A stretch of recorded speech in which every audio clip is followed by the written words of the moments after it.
BRS कारगुजार सदर के तारक रामाराव ने कहा कि रेवंत रेड्डी को अपनी शदीद तनकीद का निशाना बनाते हुए कहा कि रेवंत रेड्डी ने कहा कि वो पिछले साल डाउस गए और 42,000 करोड़ रुपए की सरमायाकारी लाई, जिसमें से अब तक 40 पैसे भी तेलंगाना को नहीं आए। इसी तरह से रेवंत रेड्डी इस बार भी डाउस से 1,70,000 करोड़ रुपए की सरमायाकारी लाने का दावा कर रहे हैं, जिस पर कोई यकीन नहीं कर रहे हैं। केटीआर ने कहा कि रेवंत रेड्डी के 6 वादों पर अमल करने पर कोई यकीन कर सकता है। केटीआर तेलंगाना भवन में बीआरएसवी के कैलेंडर की रस्म इजरा अंजाम देने के बाद तकरीब से खिताब करते हुए ये बात कही।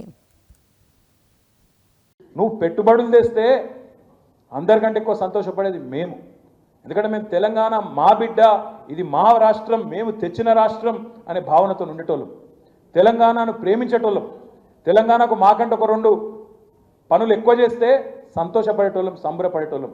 దమ్ముంటే చూపెట్టు. ప్రజలు అడుగుతున్నారు. 1,78,000 కోట్లను బిల్డపిచ్చుడు కాదు. 2024లో ఇట్లా చెప్పినావు నువ్వు, నీ ఉప ముఖ్యమంత్రి బట్టి విక్రమార్క. 42,000 కోట్ల పెట్టుబడులు తెచ్చినాం అని గవర్నర్ ప్రసంగంలో, బడ్జెట్ ప్రసంగంలో మీరు చెప్పినారు. ఇలా ప్రజలు మీ మీద ఎందుకు అనుమానపడుతున్నారు? ఎందుకంటే నేతి బీరకాయలు నెయ్యి ఉంటుందా? నేతి బీరకాయలు నెయ్యి ఉంటుందా? మైసూరు బోండంలో మైసూరు ఉంటుందా? బొంబాయి రవ్వల బొంబాయి ఉంటుందా? ఉంటుందా? ఏంది మరి రేవంత్ రెడ్డి 6 గ్యారెంటీల ఏమన్నా దానికి గ్యారెంటీ ఉన్నదా? అందుకే ప్రజలు అనుమానపడుతున్నారు. నేతి బీరకాయల నెయ్యి ఎంత ఉంటుందో కాంగ్రెస్ పార్టీ 420 హామీలలో కూడా వాస్తవం గంతే ఉంటుంది. కాబట్టి నువ్వు మొదటి సంవత్సరం తెచ్చిన పెట్టుబడులు కూడా ఒక్కటి కూడా రాలేదు. కాబట్టి అప్పుడు కూడా 40,000 కోట్లను ఉదరగొట్టినా 40 పైసలు కూడా రాలేదు. కాబట్టి నేను ఎవడు నమ్మతలేడు. నమ్మకపోతే నువ్వు వచ్చి పెద్ద పెద్ద హోర్డింగులు పెట్టుకొని ప్రభుత్వ ఖర్చుతోని ప్రజల పైసలతోని హోర్డింగులు పెట్టి నీ ముఖం పెట్టుకుంటే పెట్టుకో. అలా కేసీఆర్ బొమ్మ ఎందుకు, నా బొమ్మ ఎందుకు? పని లేక మా ఇద్దరు ఫోటోలు పెట్టి మాకేదో అజీర్తి అయిందట, మాకు అరుగుతలేదట.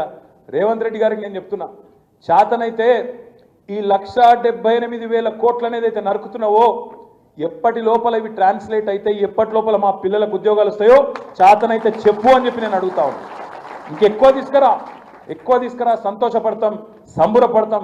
నిజంగానే నువ్వు చెప్పింది వాస్తవం అయితే నీకు సన్మానం కూడా చేస్తాం, అది కూడా చెప్తున్నాను. చేతనైతే మాకంటే ఎక్కువ చేసి చూపెట్టు.